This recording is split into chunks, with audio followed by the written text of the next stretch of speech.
Bom dia, aluninhos queridos.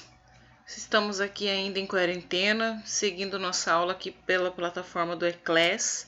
A professora Zarif aqui do Colégio Adventista com mais uma aula de Química. E confesso que estou especialmente com saudade de vocês, aluninhos do terceiro ano, que têm feito muita falta e realmente, olha, estou sentindo falta. Porém, nós temos que continuar com o nosso conteúdo. Então, a aula de hoje, dando uma sequência à aula anterior, sobre outras funções nitrogenadas. Então, estamos estudando sobre funções orgânicas, ou seja, tudo que é derivado de carbono e hidrogênio. E também entramos agora na molécula do nitrogênio, então formando as outras funções nitrogenadas. Nossa aula de hoje nós vamos falar sobre os derivados do haleto. Então, o que é um haleto? Baseado na apostila de vocês no módulo 6. Então, se você não está com sua apostila, para o vídeo aí, vai lá, pega a sua apostila e abre no módulo 6 sobre outras funções orgânicas, que ele nos dá a definição dos haletos. O que seriam esses haletos? São compostos derivados dos hidrocarbonetos. Então, lembra lá? Hidrocarbonetos, hidrogênio mais carbono, formando então esses haletos, onde um desses átomos ali é substituído pelo átomo de hidrogênio, então formando então esses haletos.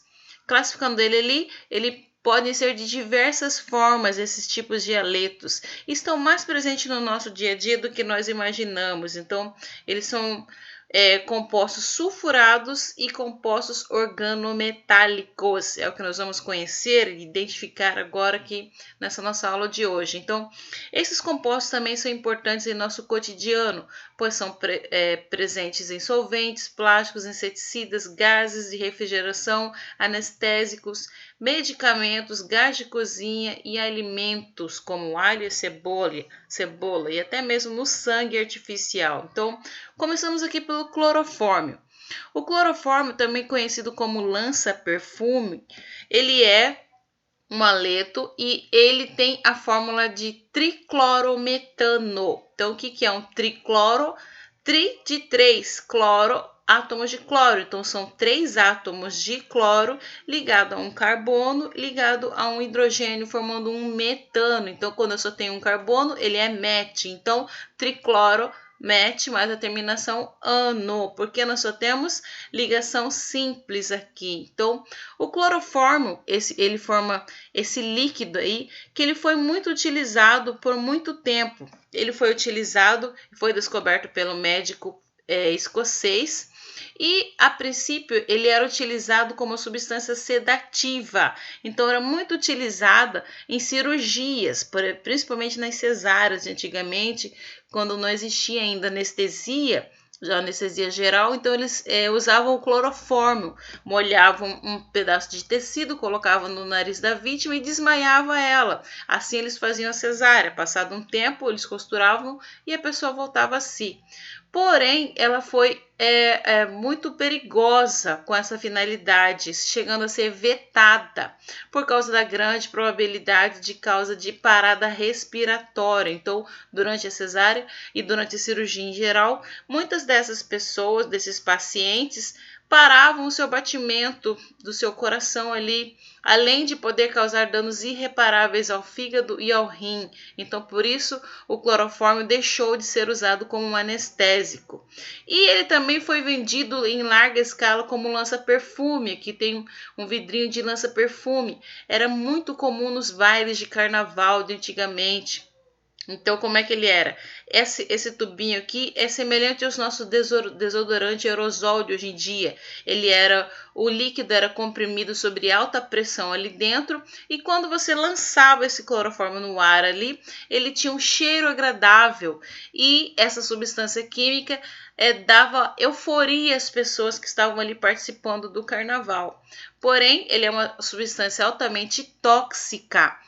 Além de poder causar dependência, causava muitos danos aos rins dessas pessoas. E muitas pessoas já não se contentavam apenas em cheirar, como também faziam bebidas utilizando este clorofórmio. Então, ele passou a ser proibido o seu uso. Continuando aqui, Eles têm riscos, então, do uso exacerbado do lança-perfume a longo prazo.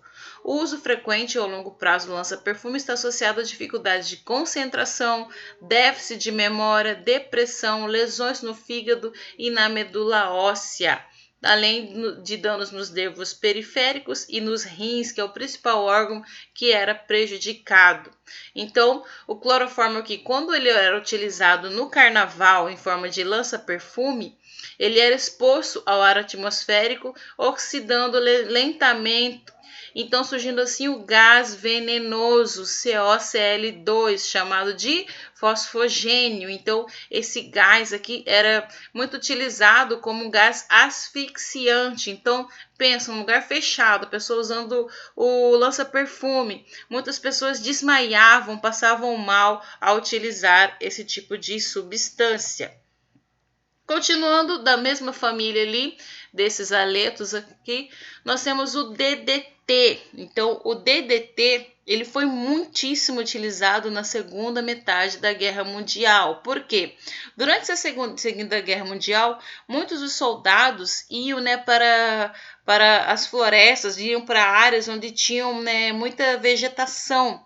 E nessa vegetação tinha muitos mosquitos da malária e do tifo. Então, para impedir que esses mosquitos aqui causassem doença na tropa ali, Miller foi a primeira pessoa a descobrir o DDT. Então, o DDT ele era muito utilizado para matar esses mosquitos aqui.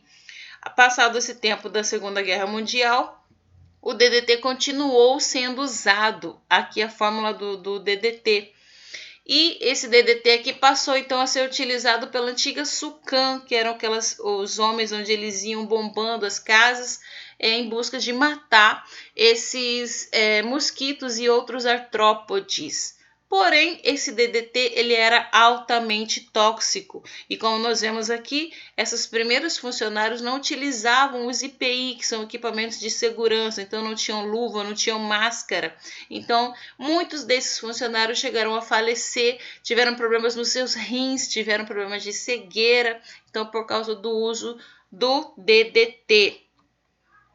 Continuando, nós entramos agora no clorofluorocarboneto, mais conhecido como CFC. Então, nos anos 80, ele foi muito popular o uso do CFC e, passado algum tempo, percebemos o quão prejudicial ele era. Então, o CFC são hidrocarbonetos da parafina ou parcialmente halogenados que contêm apenas carbono, hidrogênio e cloro.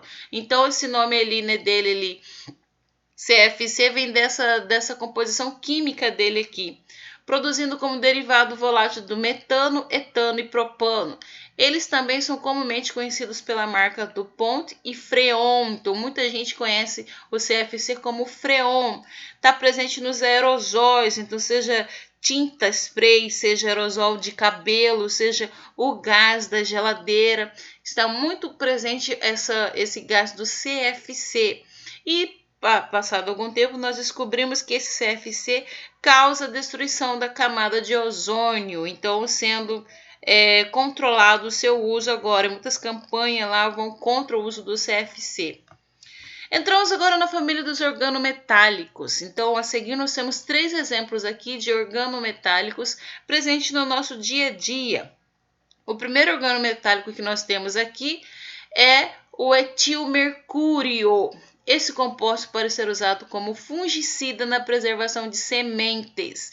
Entretanto, seu uso é muito perigoso por possuir mercúrio e é altamente tóxico, principalmente para o sistema nervoso. Por quê? O mercúrio, pessoal, eles matam o fungo. Então, para que a semente germine e não seja destruída por fungos, muitas delas tomavam um banho de cloreto de etilmercúrio para preservar, para fazer com que essa semente não fosse atacada por fungos. Então, porém, essa planta aqui absorvia o mercúrio e ficava uma planta tóxica. Segundo caso aqui, nós temos o butilítio.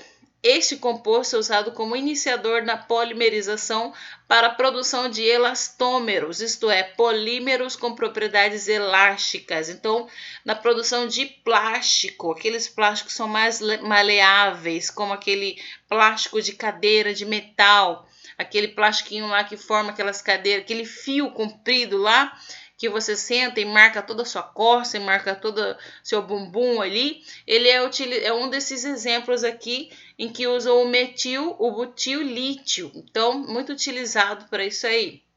E último caso, nós temos o tetraedilchumbo, ou chumbo tetraetila. Por muito tempo, esse composto foi usado como antidetonante na gasolina, pois aumentava sua octanagem e aumentava o rendimento do motor. Então, ele era muito utilizado em conjunto com a gasolina.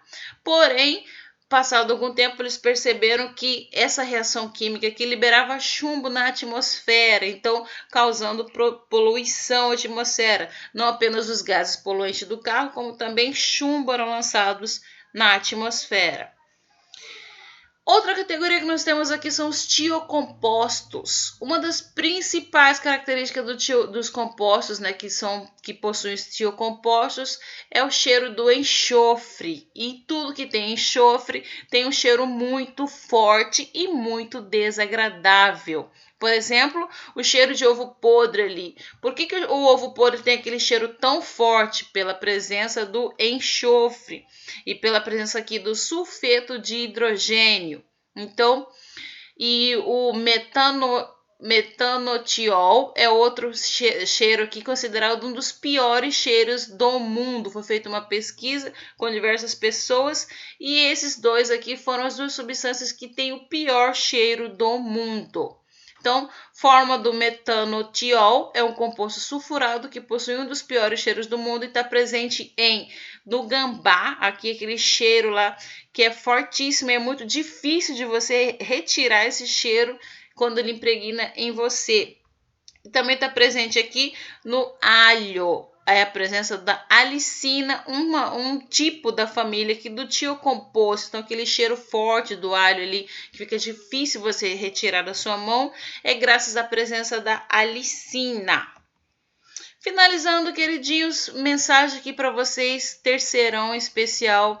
Queridos, não se esqueçam, esse é o último ano de vocês na escola, o último ano no ensino médio. Estamos passando por uma pandemia, por um período muito crítico, porém, foquem, queridos, foquem, dediquem o seu tempo lá, aproveite esse tempo ocioso para buscar conhecimento, buscar que área que você quer atuar, que profissão você quer seguir. Busque comunhão com Deus para que você tenha uma mentalidade saudável, para que você mantenha sua mente limpa, para que você consiga passar por essa pandemia. E por último, vida que segue, aquilo que não tem remédio, remediado está. Então que vocês fiquem com Deus e que procurem seguir a vida de vocês. Finalizamos por aqui. Até a nossa próxima aula.